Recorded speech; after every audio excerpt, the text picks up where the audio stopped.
The clink of a fork against china snaps through the room like a metronome. The candles gutter. A soft, practiced laugh fills the corners where pictures of our lives hang. Someone tells a joke about the cranberry sauce, and everyone leans in. I hold my glass by the stem for longer than I need to, feeling the warmth of the family house under my palms and the strange chill under it. If you like honest story times, stay until the end and subscribe. We came to my parents' house because tradition is something my sister treats like a polished frame. Lily arrives first, hair perfectly arranged, an apron tied like a costume. She moves through the kitchen with a kind of ease rehearsed for cameras, little touches that say, "I made this, look at me doing it right." My mother hovers, smoothing the tablecloth as if arranging more than linen. She arranges the story of the family, and Lily is always the story's hero. Ethan slides into the seat across from me and squeezes my hand once, a private anchor. He knows the rhythm of my breathing when the house goes performance mode. He's learned how to count the silences between the jokes and read the margin notes. We met because our lives both favored the quiet persistence of practical things: coffee at odd hours, code that fixed itself if you kept at it, late-night plans that didn't require applause. He says nothing now. He watches my face, a simple mirror.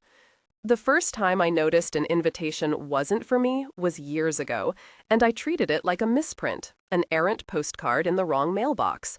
Patterns, though, are not errors. They're cartography. You can trace them. Over the years, the map filled with small, deliberate erasures.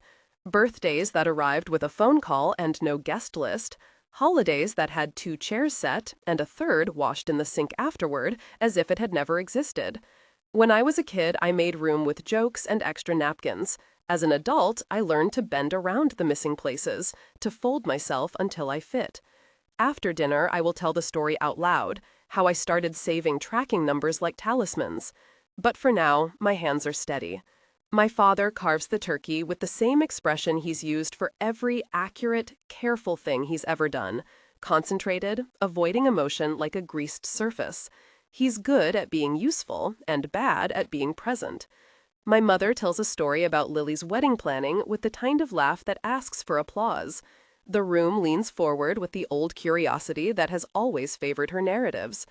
There are little mechanical things I do in privacy to survive the family show. Before Lily's wedding last summer, before any of this spilled out, I sat at our kitchen table in Seattle with a spread of envelopes and a laptop. I have always liked the work of logistics. Who sends what where, how a thing arrives. It makes me feel capable. Ethan brewed coffee and left cups in rings. He taped the envelopes with care, his handwriting on the labels. We ordered printed RSVP cards, stamps that smelled of ink and glue, and I watched the tracking numbers populate my spreadsheet like a small, contained proof that I existed in their world the way their calendar suggested I should. The investigative thread is not cinematic. It is patient, the kind of thing that belongs to people who work in data and notice patterns. I open the postal tracker and run each code through, one by one, a pulse that confirms presence. Most show delivered. One shows delivered to mailbox. Another shows delivered to porch. I have the dates, timestamps, and signatures where available. I keep screenshots. I archive emails, the automated confirmations from the printing company, the subtle order complete notes from the postal service. When messages from my mother come, texts that are emojis after emojis, I archive those too, not out of spite, but because memory sometimes needs witnesses. Weeks later, a friend at the print shop tells me someone from my parents' house called to ask about duplicate invitations. She said she'd found an extra stack and would we like them. I tell myself this is probably bureaucracy or confusion. Still, the gesture pricks me. I am not paranoid. I'm careful. If you live with a history of being made small, you either explode or you catalog. I choose catalog. On the morning I realize mail was being intercepted, it is small things that add up. A neighbor tells me they saw Lily at the mailbox that week, months before the wedding. An old family friend mentioned seeing my name on an envelope in Lily's hands. I have receipts in my email that show the number of invitations, the dates they were mailed, then an email with a deleted flag in my account because I had forwarded a confirmation to my mother and she replied with a curt, "Got it." Those replies begin to vanish from the thread. I find gaps, blank spaces where there should be continuity. It's not sleuthing that exposes it, it's the quiet arithmetic of correspondence. Ethan and I sit on the couch late that night, his shoulder warm where I rest my head. He opens his laptop and helps me pull more lugs. We stack printed pages, postal tracking reports, screenshots of delivery confirmations, the 2 or 3 emails that survived deletions like survivors on an island. His thumb traces a message. "Did you get Kat's invite?" And there is no reply from my mother, only a missing thread. The pattern is patient, not grand, and that makes it worse. It is 1,000 small refusals masquerading as quotidian oversight. I don't want a spectacle on Thanksgiving. I want repair, or at least acknowledgement. Yet there is a steadiness in me now that used to live under the surface, a quiet reserve. The decision to speak in public is not a drama. It is an economy of truth. I practice the sentences in my mouth like a child practicing scales. Clear, even, not too loud. I tell myself, this is not about proving them wrong. It is about reclaiming my place at the table. When the time comes, it will be small and exact. My mother tells the standard joke about sisters' weddings, how the family will be smaller now that Lily is married, how we'll all have less to do. Everyone laughs as if nothing hangs on the edges of the remark. For a moment, the house breathes as usual, the television glow from another room, the muffled sound of someone trimming the ends of a speech. Outside, the maples let fall the last of their red leaves. Inside, the table is a tidy stage. I lift my glass to speak and say, "I already had mine." It lands on the table like a seed. The sentence is simple, brittle with weight. Conversations around me pause midair. My mother's laugh dies before it meets her face. Lily's fingers still the way they hover over the serving spoon. Silence moves through the room like a weighted coat, heavy and impossible to ignore. I place one envelope on the table with a deliberate gesture. Ethan slides his chair forward and sets a small stack beside it. A printout of the postal tracking, the confirmations with "delivered" stamped across the lines, and a screenshot of an email thread where a reply from my mother appears and then disappears. The phone screen between us glows, a white rectangle that cuts through the lamplight. The screen is blunt and unapologetic. It renders the story in the language the family knows: numbers, dates, timestamps. Lily's face shifts through expressions like frames in slow motion. Sudden surprise, a practiced confusion, then a flash of irritation. "What is this?" she asks, a question polished to a sharp edge.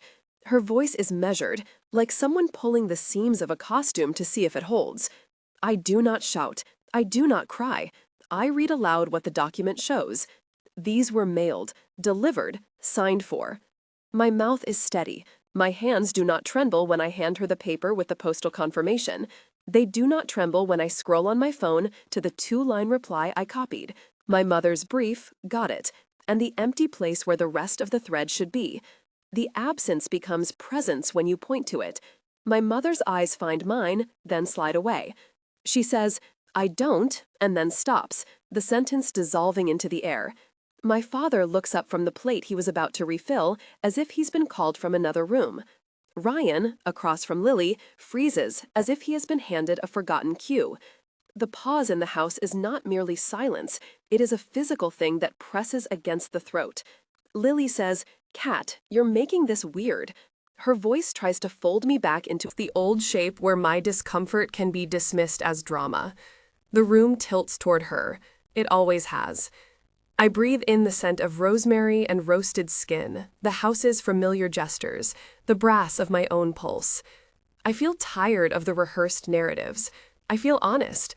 I show them the other pieces, a printout of an email archive with blank places, and a note I found later when I looked through the garage, a single invitation, slightly creased, with a faint muddy smear on one corner. My father's hands go to it automatically, as if memory is a muscle that remembers what to do when shown an object. He looks at me with an expression that is mostly bewilderment, Then he rubs the heel of his hand against his mouth and says, "I didn't." He shrugs in the way people do when they do not have words for the thing they have enabled. "I'm done," I say, and the sentence is both small and final. It is not theatrical. It is not meant to wound them. It is an accounting of my own endurance. I push my chair back so the scrape on the floor sounds sharper in the sudden quiet. The cold air at the doorway seems to lean in, as though it had been waiting.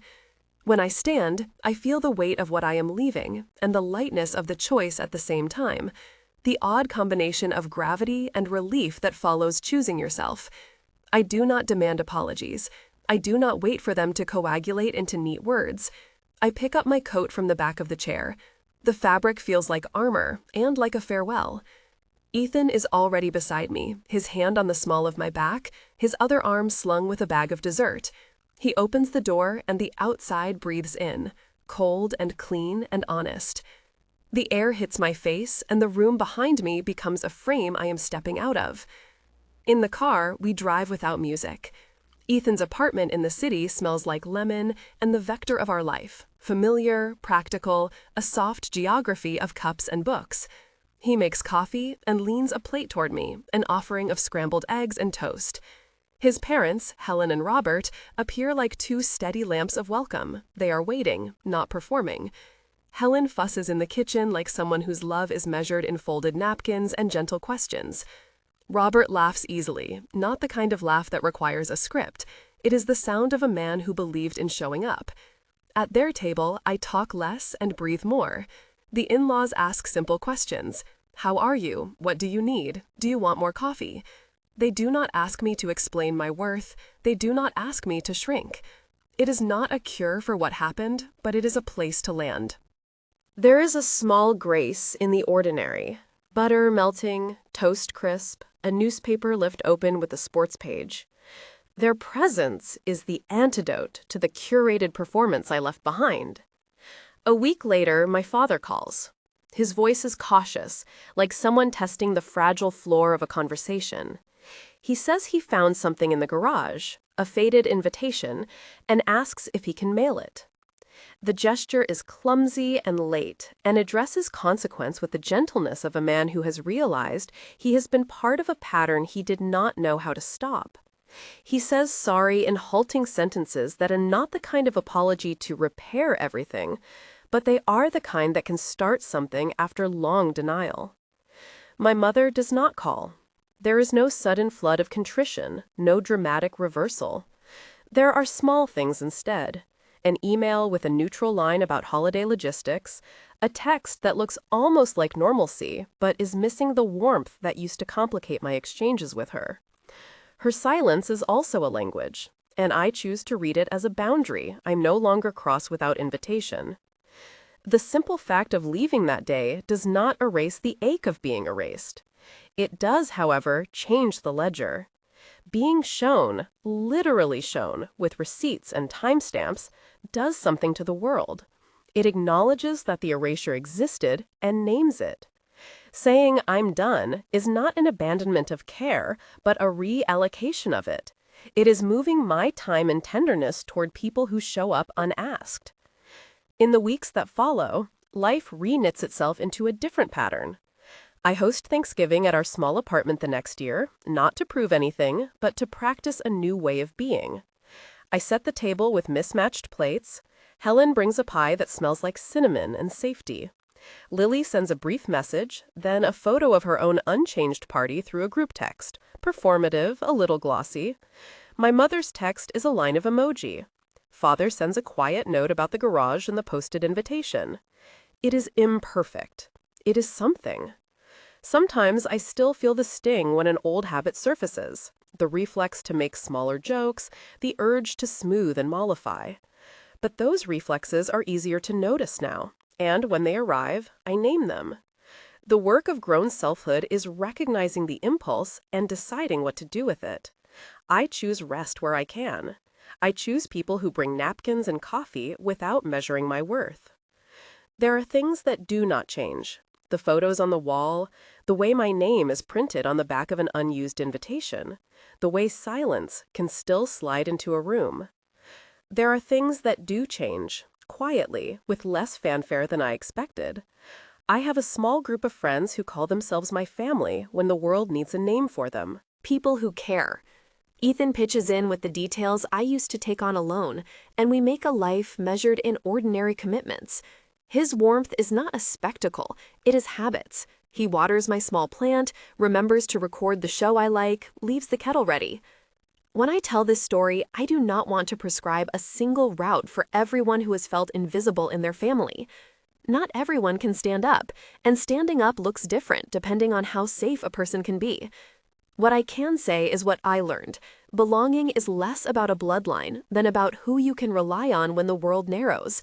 And sometimes the most radical thing you can do is stop pretending the cracks are not there. I keep the stack of postal printouts in a drawer now, not as evidence to wave, but as a ledger for myself. The phone screen, once a blade of proof, is now a mirror. It shows me how easy it was for them to delete threads and how hard it can be to rewrite habits. But it also reminds me that truth is stiffer than omission. You can hide a message for a time, but the facts remain like tide marks. There will be more small conversations, awkward reunions at holidays I choose to attend or skip, and the occasional tentative outreach that asks for a place back into a life I have already begun to rearrange. I will respond on my terms. I will not be cruel, but I will not be invisible either. The balance is a practice, one I keep returning to. If any part of this felt familiar, you are not alone.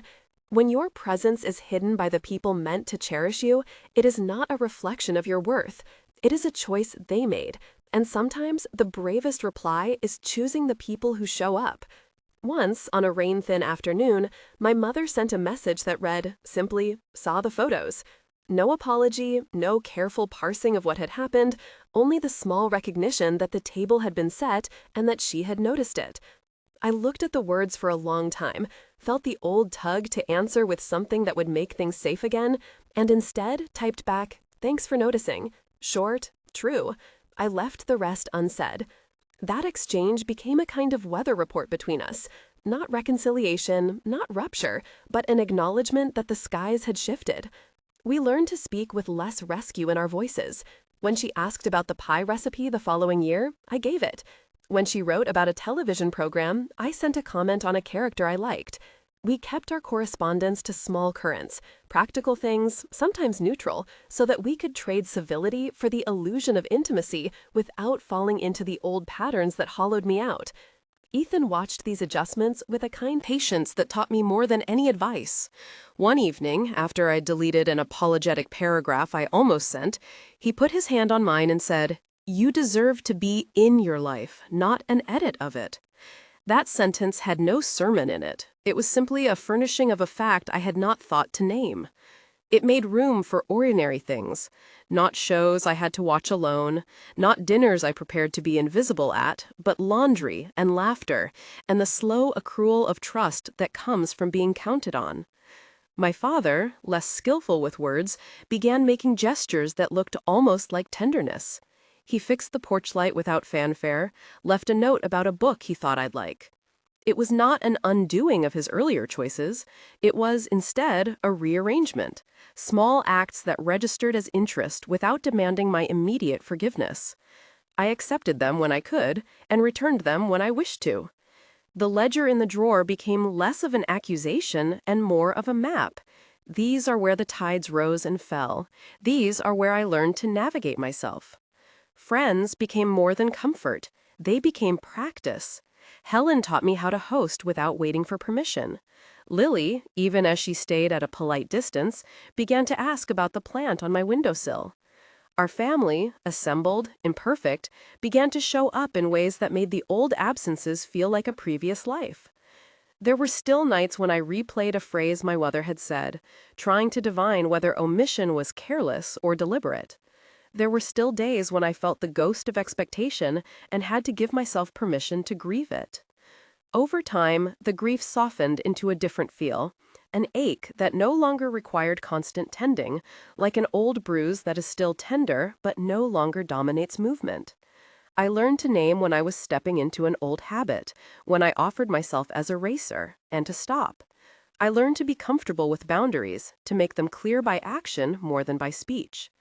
I discovered that the tiny daily patterns are the way a life is built. The text that arrives without demand, the pie left on the counter, the hand that reaches for the plant watering can.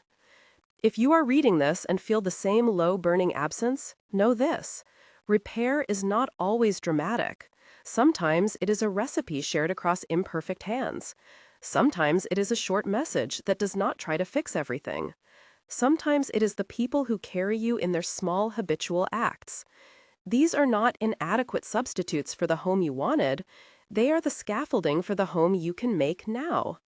I keep the postal printouts folded in the drawer, not to reopen old wounds, but so I can remember the shape of the work. I have been learning not to measure my worth other people's attentions. I have been learning to cultivate a family that shows up, whether by blood or by choice. When the silence returns, and it sometimes will, I have a practice. I breathe, I name the reflex, I choose who to call where my tenderness will be received. This is not a triumphant final scene. It is the steady living of an answered life, one small, ordinary day at a time.